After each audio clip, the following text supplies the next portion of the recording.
o livro do profeta Miqueias, o capítulo de número 5. Nós vamos começar nossa leitura a partir do verso 2. Do verso 2 até o final do capítulo. E Miqueias, trazendo a palavra do Senhor, diz: E você, Belém Efrata, que é pequena demais para figurar como grupo de milhares de Judá, de você me sairá aquele que há de reinar em Israel, e cujas origens são desde os tempos antigos, desde os dias da eternidade. Portanto, o Senhor os entregará até o tempo em que a que está em dores tiver dado à luz. Então, o restante de seus irmãos voltará aos filhos de Israel. Ele se manterá firme e apacentará o povo na força do Senhor, na majestade do nome do Senhor seu Deus, e eles habitarão seguros. Porque agora ele será engrandecido até os confins da terra, e ele será a nossa paz. Quando a Assíria vier à nossa terra, e quando entrar em nossas fortalezas, levantaremos contra eles 7 pastores e 8 chefes do povo. Estes dominarão a terra da Assíria com espada, e a terra de Nimrod dentro das suas portas próprias. Assim, nos livrará da Assíria, quando esta vier à nossa terra e invadir as nossas fronteiras. O remanescente de Jacó estará no meio de muitos povos, como orvalho do Senhor, como chuvisco sobre a relva, que não espera pelo homem, nem depende dos filhos de homens. O remanescente de Jacó estará entre as nações, no meio de muitos povos, como um leão entre os animais da floresta, como um leãozinho entre os rebanhos de ovelhas, o qual, se passar, ataca e despedaça a presa, sem que ninguém a possa livrar. A sua mão se exaltará sobre os seus adversários, e todos os seus inimigos serão eliminados.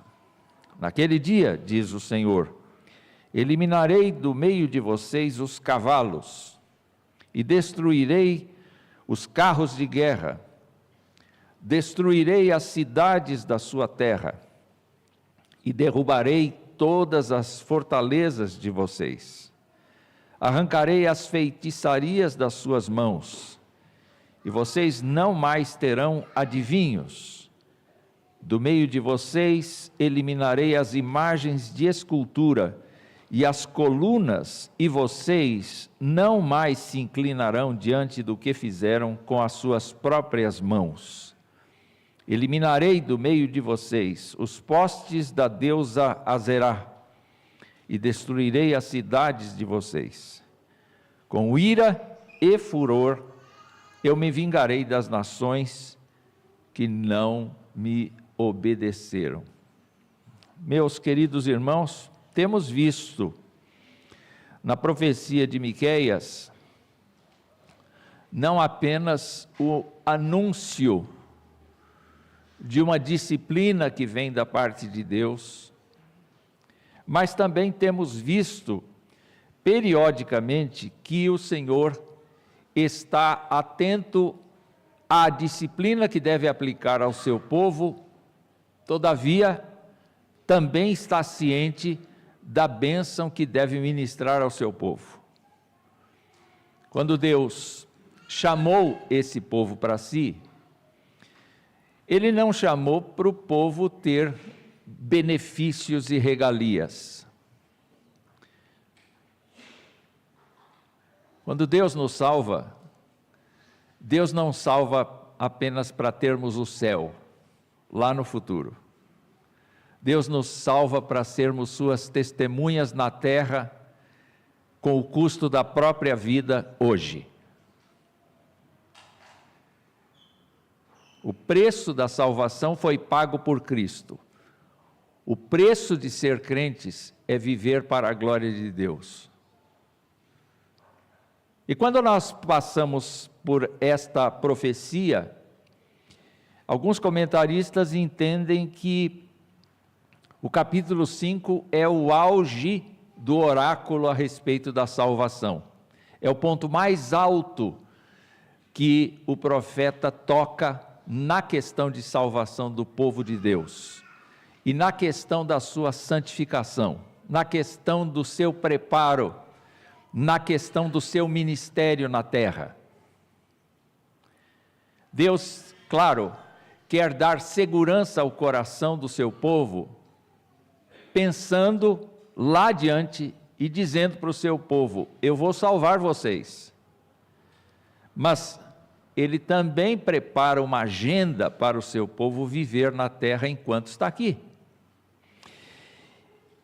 E é impressionante a gente ver a precisão com que o profeta fala a respeito do Messias, porque este capítulo vai tratar basicamente do Messias.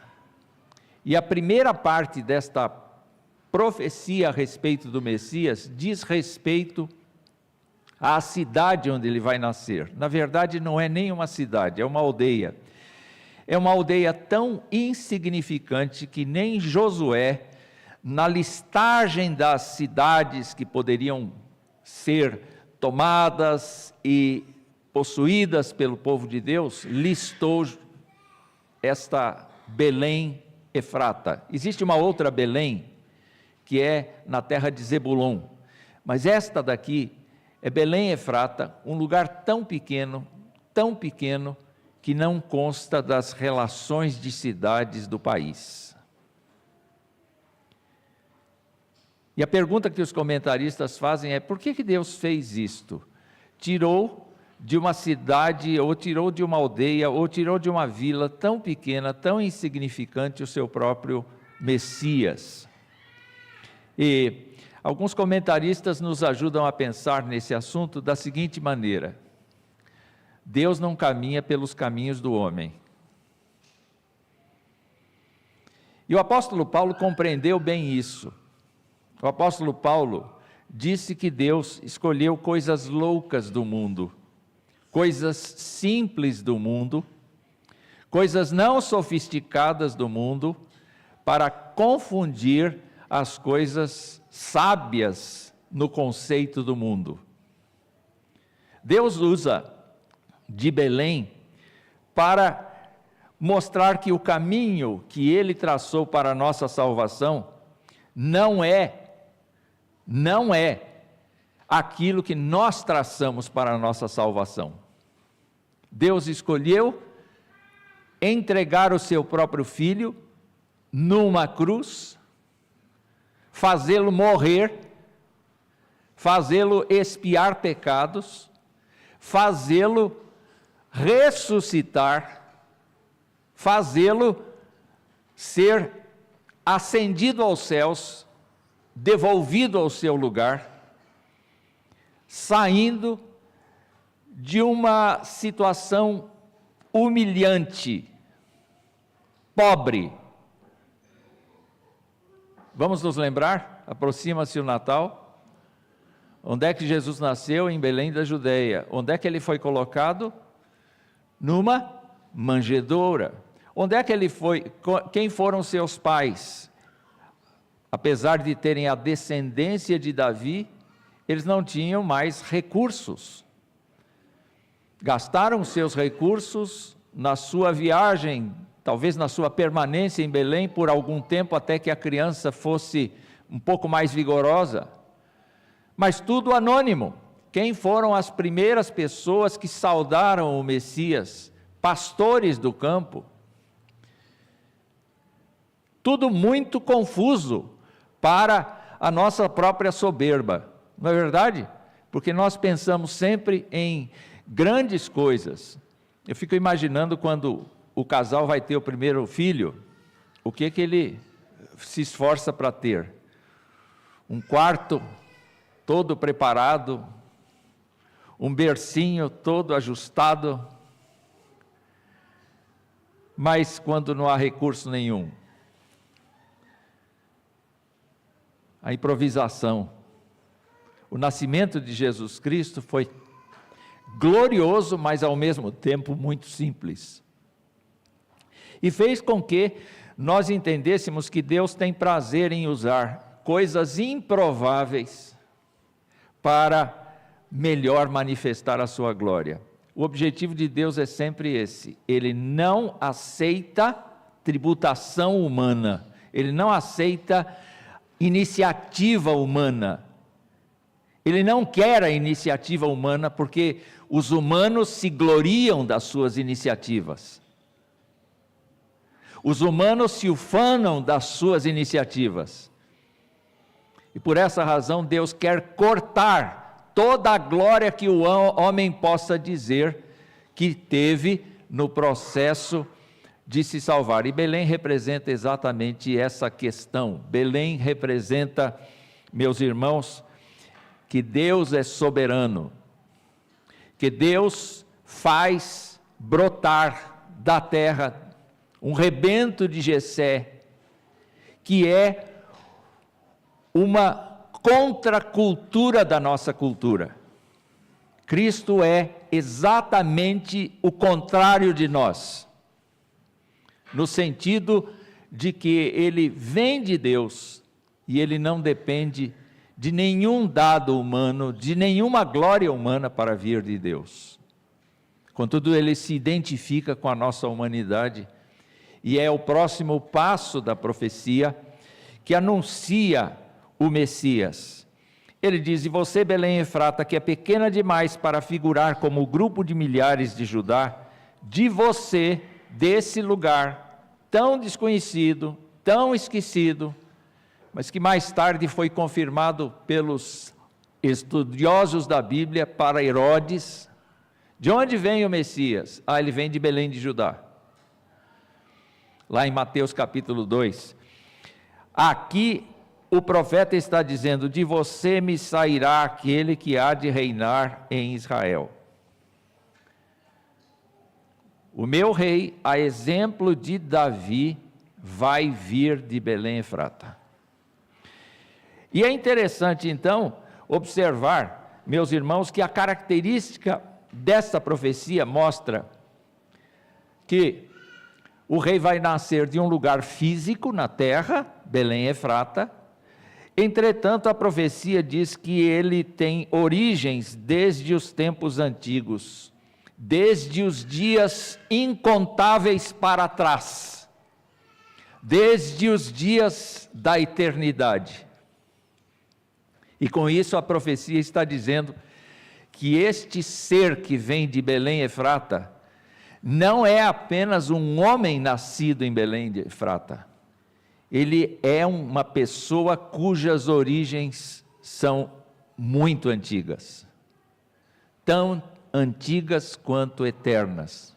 E daí os apóstolos do Novo Testamento e o próprio Cristo professarem o tempo todo: eu vim do Pai. Jesus disse: eu vim do Pai.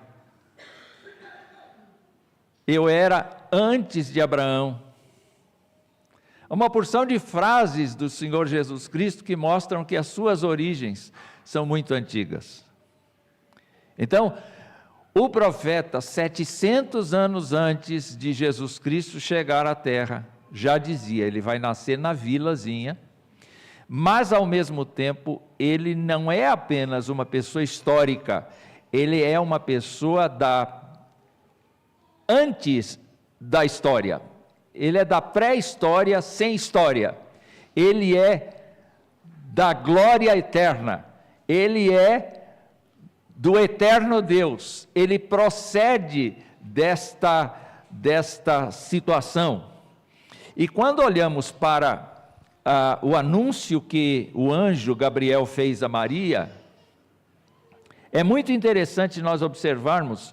Abra sua Bíblia em Lucas, no capítulo 1, Lucas, o capítulo 1, e quando o anjo se aproximou de Maria, ele disse nos versos 30 até 33. E eu gostaria que você lesse comigo, Lucas capítulo 1, 30 a 33, vamos lá.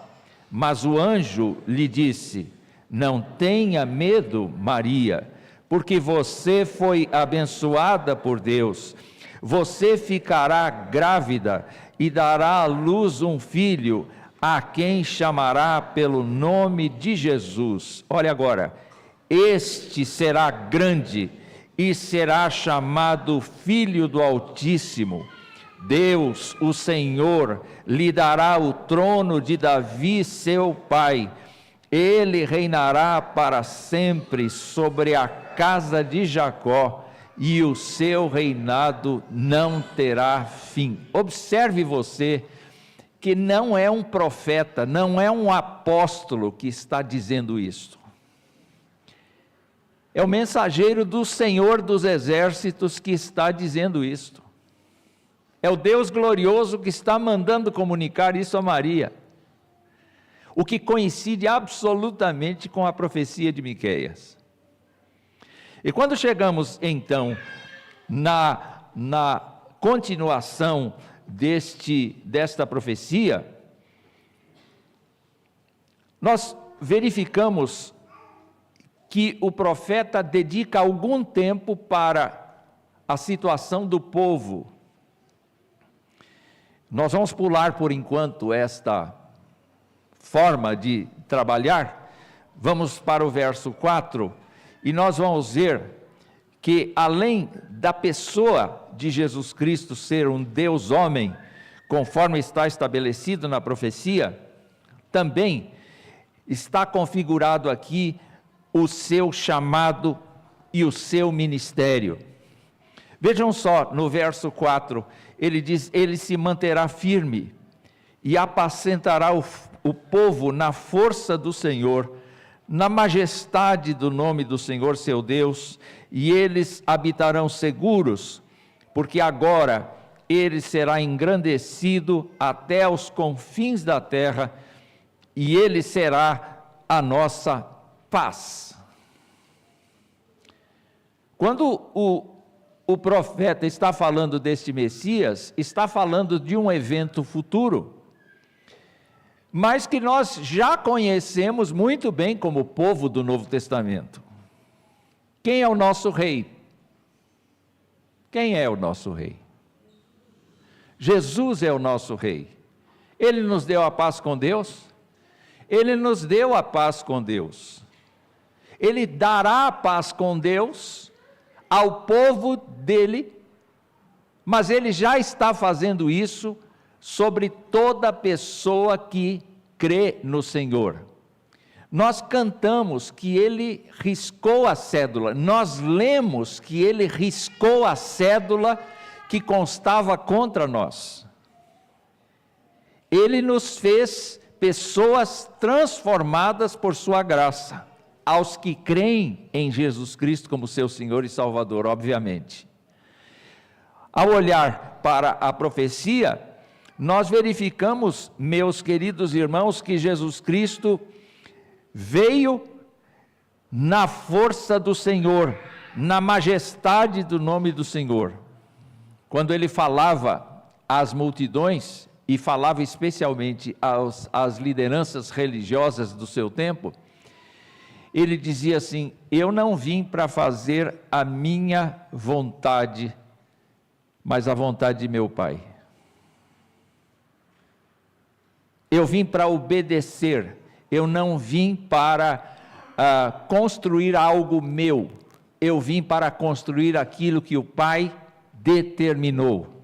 Eu vim para fazer a vontade de meu Pai. E fico preocupado em pensar, meus irmãos, que muitas vezes nós, como crentes, estamos imaginando que o chamado de Cristo foi apenas para morrer, ressuscitar. Não foi, não. Foi para instalar também o seu reino na terra e acrescentar pessoas que vão sendo salvas em todas as gerações neste reino.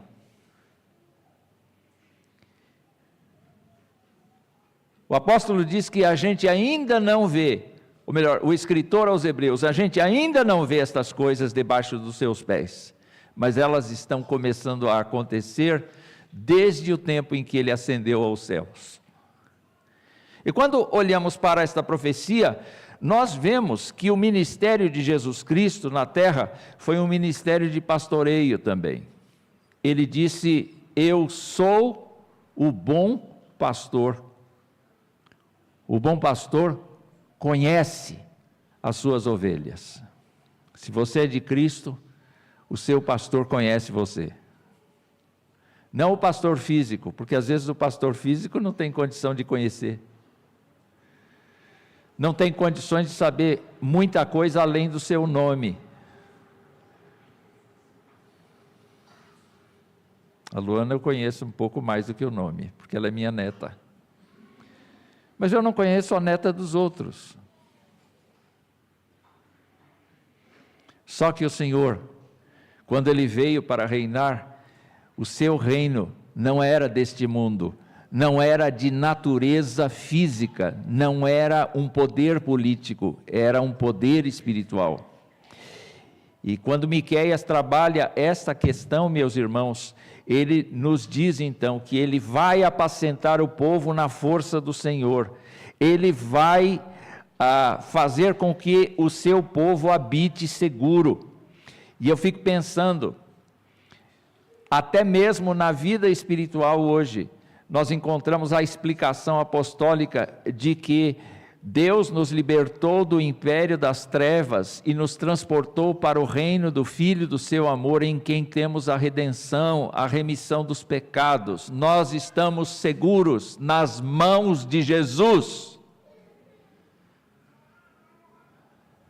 A profecia se cumpre ainda quando nós pensamos, queridos irmãos, no fato de que o Senhor Jesus Cristo recebeu toda a autoridade nos céus e na terra e determinou então que nós fôssemos os seus pregadores. Porque o texto diz: ele será engrandecido até os confins da terra. Qual é a nossa parte nesse processo? Como é que Jesus Cristo vai ser engrandecido na terra se as pessoas não ouvirem que Ele é o Filho de Deus? Se não houver pregadores que preguem que Ele é o Filho de Deus? Se não houver quem seja enviado para pregar? E quem foi enviado para pregar ao mundo que Jesus Cristo é o Messias de Deus, o profetizado por Miqueias? Quem é? Eu estou olhando para as pessoas que têm essa responsabilidade. Eu mesmo sou uma delas. Nós somos as pessoas com as quais Deus estabeleceu um trato. Eu compro vocês da sua perdição e da sua condenação, mas vocês proclamarão o meu nome por toda a terra.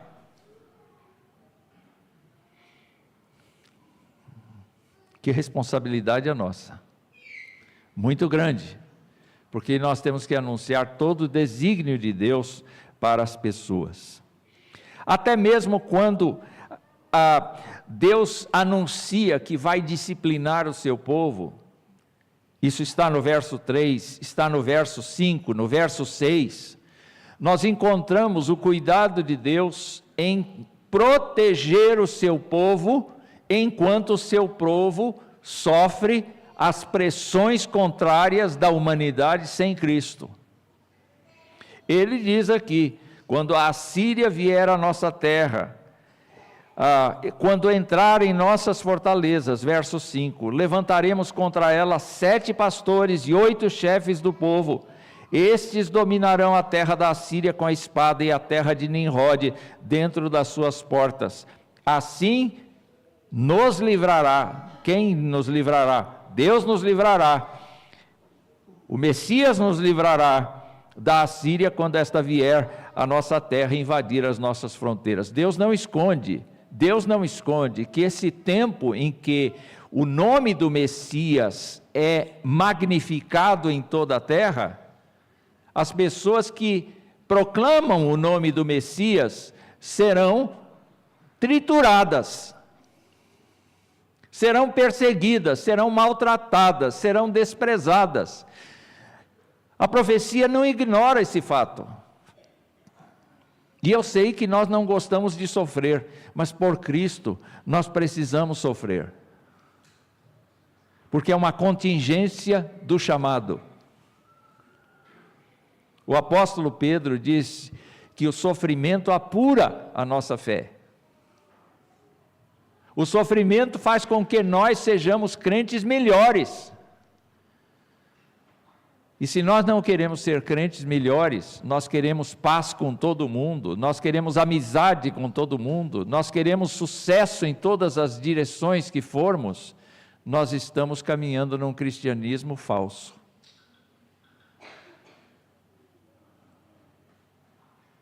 O Senhor Jesus disse: no mundo passais por aflição, por aflições, mas tende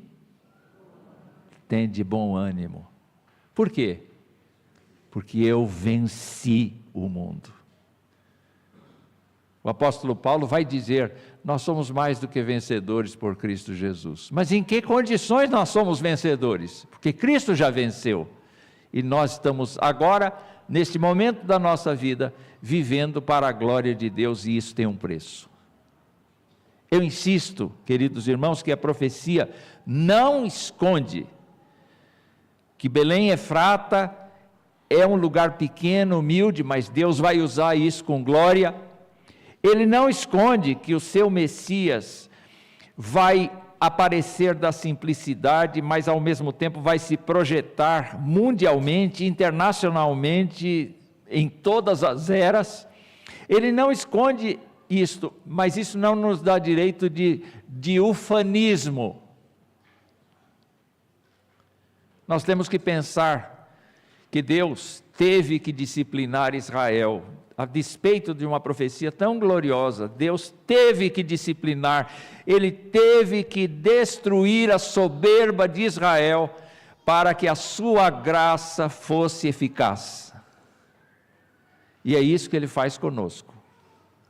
Toda pessoa que se humilha diante de Deus e confessa Jesus Cristo como seu Senhor, seu Salvador, seu dono, é uma pessoa que será exaltada.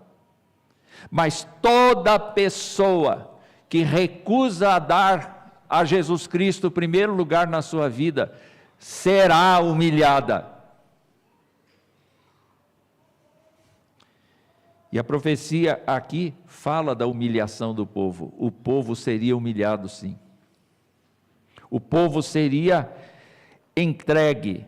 O verso 3 diz: o Senhor os entregará até o tempo em que aqui está em dor estiver dado à luz. Então o restante de seus irmãos voltará aos filhos de Israel. Deus precisa destruir a soberba da gente. E quando Ele destrói a soberba da gente, e quando a gente se reconhece pequeno, sem valor, necessitado da graça de Deus, aí Ele vem com seu poder e graça, e nos enche de capacidade. É nessa condição que nós podemos entender a fala do apóstolo Paulo: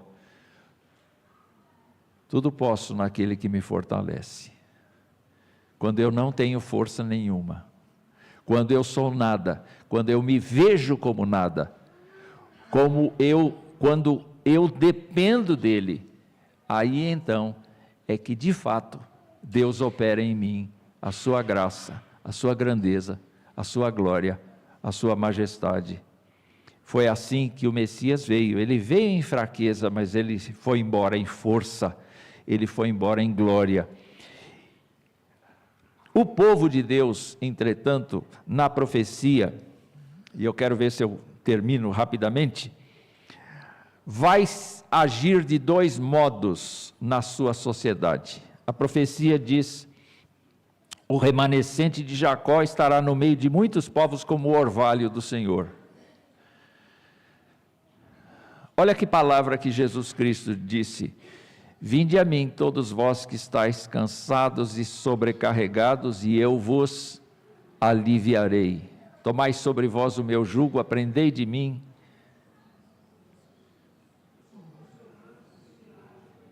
Eu sou manso e humilde de coração, vocês encontrarão descanso para as vossas almas.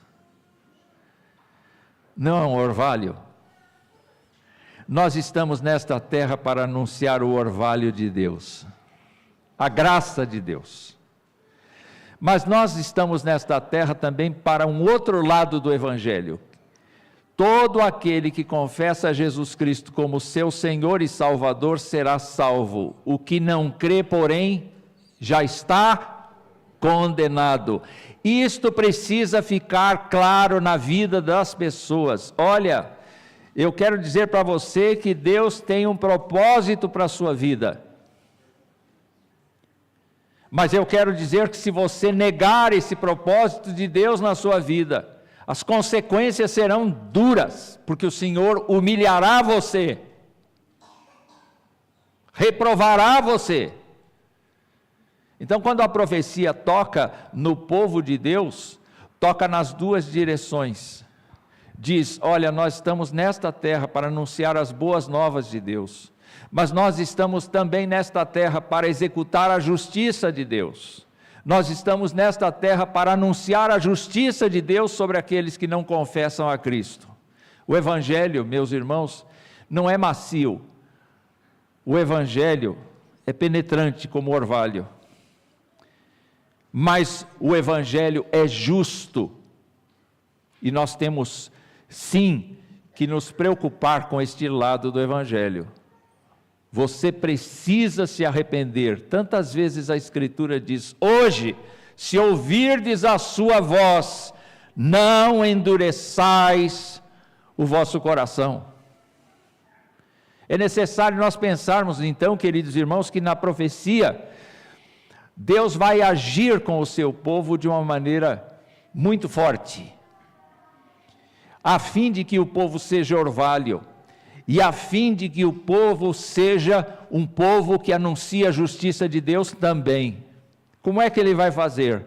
O final daquele capítulo diz o seguinte, eu vou eliminar do meio de vocês os cavalos e destruir os carros de guerra. O crente precisa aprender a não confiar nos seguros. Eu não sei quantos seguros você tem. Quantos seguros você tem? Seguro saúde, seguro de vida, seguro do carro, seguro da casa, seguro do seguro do seguro. Eu não sei quantos seguros a gente tem. E o problema é que às vezes a gente confia no seguro. Se o Senhor não guardar a casa, em vão vigia a sentinela. Não é o seguro que guarda a casa, não é o programa de uma pessoa que fica atrás de uma telinha fazendo acionar um elemento de fumaça na sua casa quando o assaltante entra que resolve. É o Senhor. É o Senhor. Então, o que Deus quer fazer no seu povo é primeiro destruir no seu povo as confianças que o seu povo tem nas coisas materiais, nas coisas humanas. O meu refúgio é o Senhor, a minha rocha é o Senhor, diz o salmista. Eu confio só no Senhor. É claro que eu tomo providências, eu fecho a porta da casa, eu ponho a casa no seguro. É claro que eu posso fazer isso, mas a minha confiança não pode estar nessas coisas. Eu preciso ir além. Eu preciso confiar no Senhor, e Ele diz, eu vou eliminar de vocês toda a força bélica, os cavalos, os carros de guerra, as fortalezas. Eu vou destruir todas estas coisas. Em outras profecias nós encontramos, as nações vão converter as suas armas de guerra em foices, em rastelos para cuidar da terra. O Senhor também quer arrancar as feitiçarias das mãos. Meus irmãos, quanta gente, até crentes, estão de olho nas profecias de Nostradamus. E eu fico pensando, fico realmente assustado com o fato de que os crentes têm um pé na Bíblia e um pé nas crendices da população. Eu não vou entrar aqui no mérito porque não dá tempo, mas quanto crente da presbiteriana já foi procurar em outro lugar a oração poderosa, porque aqui não tem oração poderosa. A gente está envolto em crendices, a verdade está só aqui, não está nem na doutrina, está na palavra. A doutrina é como nós conseguimos entender a Escritura, mas é nossa interpretação da Escritura. Todavia o crente precisa se familiarizar com a Escritura e deixar de lado toda a crendice, todo julgo popular. Essa história de a voz do povo é a voz de Deus, é uma mentira bem elaborada de Satanás. Não é a maioria, a verdade não está na maioria, a verdade está na palavra. E ele diz, do meio de vocês eliminarei as imagens de esculturas colunas. Isso representa muito bem a idolatria de Israel, mas não podemos deixar de pensar que o povo de Deus precisa ser isento de qualquer idolatria. Não tem qualquer significado, nenhuma coisa que a gente construa, para que esse Messias reine com poder sobre nós. É necessário, queridos irmãos, que efetivamente nós sejamos limpos de toda essa coisa. E finalmente a profecia termina com uma nota difícil. Ele diz, com ira e furor, eu me vingarei das nações que não me obedeceram. Eu vou dar para vocês um Messias vindo de um lugar ermo, pequeno, sem graça, porque é dali que eu posso suscitar a glória. Esse Messias é uma pessoa daqui agora e da eternidade. Esta pessoa tem um chamado, fazer a vontade de Deus. Esta pessoa tem um alto poder de graça e de grandeza. Essa pessoa será conhecida por todos os séculos para a glória de Deus. Mas eu vou tratar de vocês, eu vou olhar para as suas dificuldades e eu vou tratar com vocês, a fim de que vocês sejam orvalho para a humanidade, a fim de que vocês sejam o leão que anda no meio dos rebanhos. E eu vou arrancar de vocês todas as coisas que impedem que vocês sejam crentes sustentados pela minha graça. Eu espero que esta profecia tenha efeitos na nossa vida, meus irmãos. Que nós prezemos muito a pessoa de Jesus Cristo, glorifiquemos o seu nome e que ao mesmo tempo estejamos atentos aos fatos de que a nossa vida já não nos pertence, a nossa vida pertence ao Senhor e Ele faz de nós da forma como deseja. Ele é nosso Deus e soberano. Que Deus nos abençoe.